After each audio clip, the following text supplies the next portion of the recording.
Alright, so hi everyone. So this is a video tutorial for setting up your VMware for Centos, and let's get started. So first thing you need is Centos, which I have downloaded already. Either you can burn it to a CD, which I have done right now. It is 6.4, or you can download it as an ISO and give it as a path when you are creating a VMware player. So first thing you need to do is create new virtual machine. So before that, there are a few things which we need to take care of. One thing is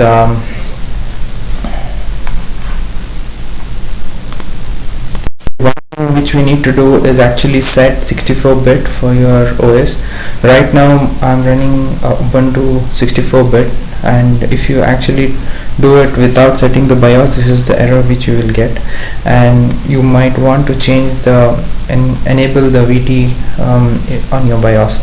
So doing it is quite simple. Log into your BIOS, and just like few of the images here, like you have Intel virtual technology, just enable it, and that's about it. So then once you restart from there, you should be all set to run VM player.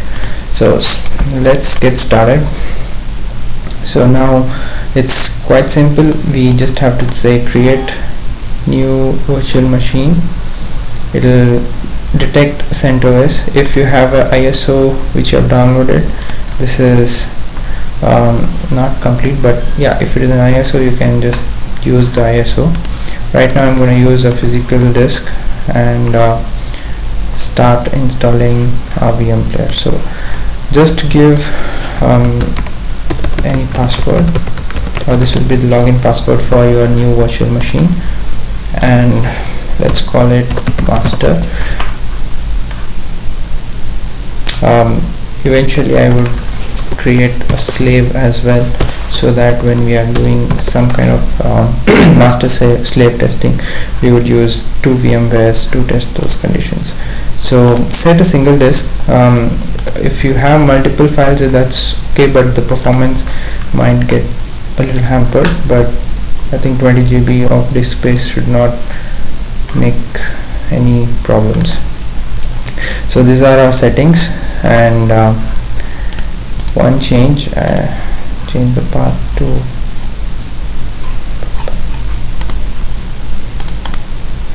something of that sort, and we have everything else. Yes, and it will be stored in this location, and it's a 64-bit OS and we have 20 GB of hard drive space allocated for that VM, and that's about it. So just say finish, and it should start loading up from the disk. It will take a couple of minutes. So it's loading from the disk. We can do this later, and let's start booting up from the disk right now.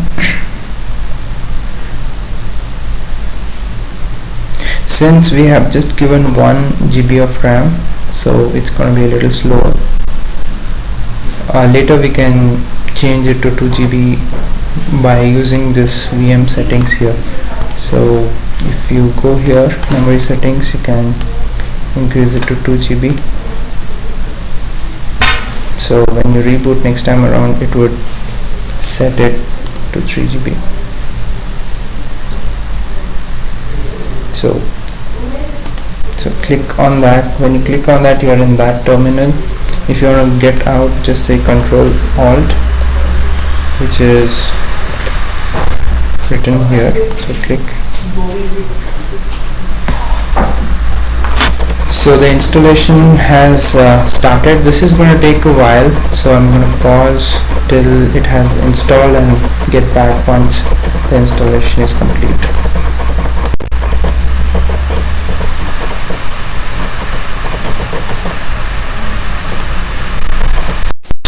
We are halfway through here, another half way to go. Almost done. We're installing the last package right now. We'll wait till that is done.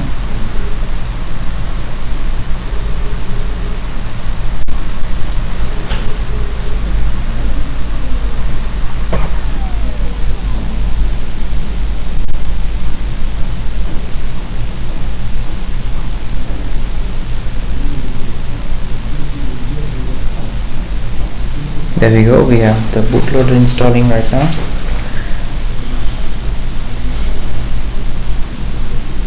Should reboot now.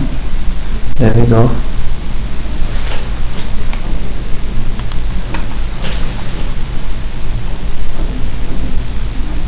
Booting Centos.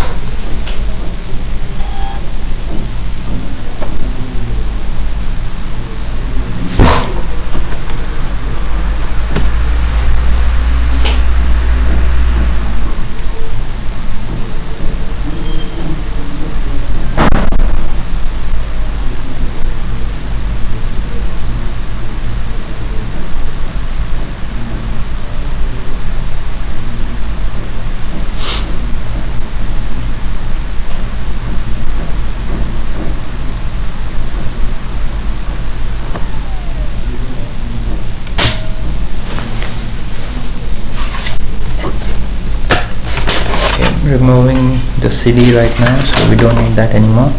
So here we are, the user which we created in the first initial, that is the user and that's the password.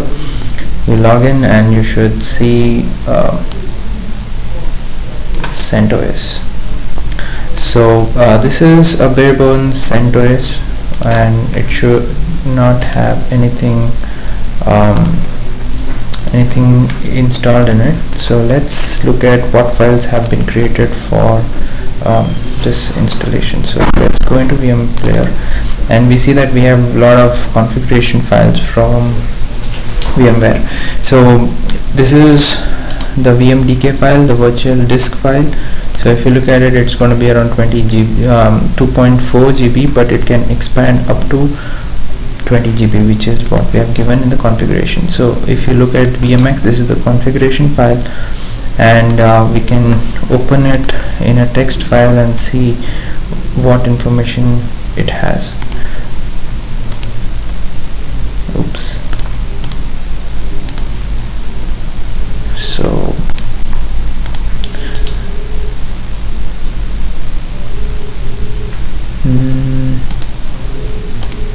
applications, there we go. So this is the configuration information which is currently on that particular VM. So here we can see we can set this dynamically through this VMX as well. So this is the memory, this is the file name which it will pick up when it is booting up, and these are all the configuration which are already auto set from the UI. So we can change it anytime we want. So let's say we have a scenario where we want to create a slave machine. So let's say I want a slave machine. So what we can do is just do a copy and paste, and let's say okay, copy and paste. So this is done. So just let's rename this directory now to call it slave.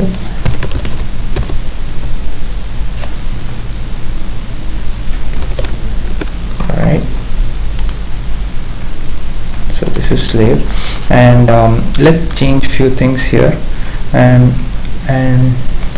since this is currently running, so we don't need few other files here. So these are all startup boot files, so we don't need these. So that's gone. We only need VMDK and VMX files. So let's start editing now. So open with Genie, and let's rename few things here. So we don't want VMDK master, look for VMDK slave. let's have rest of the configuration as is, and let's change the display as well so that it's easier for us to identify if this is a master or a slave. So easy way is find and replace. So this is find master and replace in document.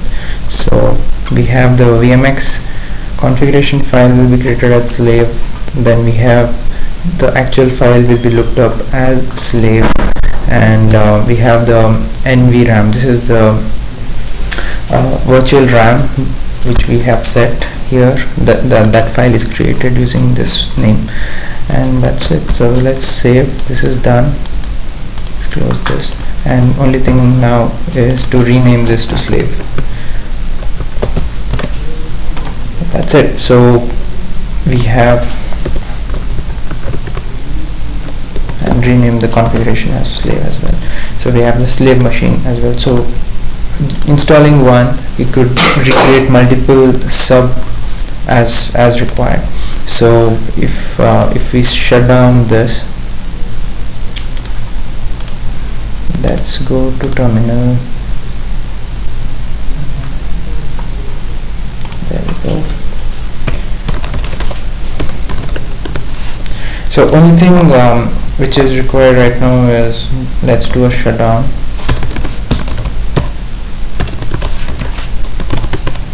So let it go down. Now we'll start off the slave machine. It will be identical to the master, only thing is it's gonna be in a separate location here.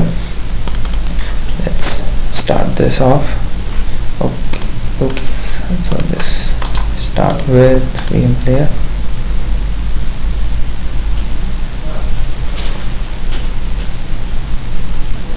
So you just say I copied it. So you can see that it is looking up for Centos 64-bit slave. So it's gonna bring up. You can also see that these are all files which are created new now. So everything is slave, and the RAM file is created, and other log files, and this is the VMDK as is, and it's going to be identical to the master. So same password should work here as well. So this is how you can create multiple VM players and use it like master slave however you want. So minus. So next thing what we're going to do is install a few basic applications. So that is coming up in the next video. This is it for setting up virtual CentOS 64-bit. Just to iterate, only thing we need to take care of when we are doing this is to set up the BIOS with enabling VT, virtual technology, Intel virtual technology. That's it. So other than that, everything is as simple as what we did now. So this is my first video, so be nice. Thank you.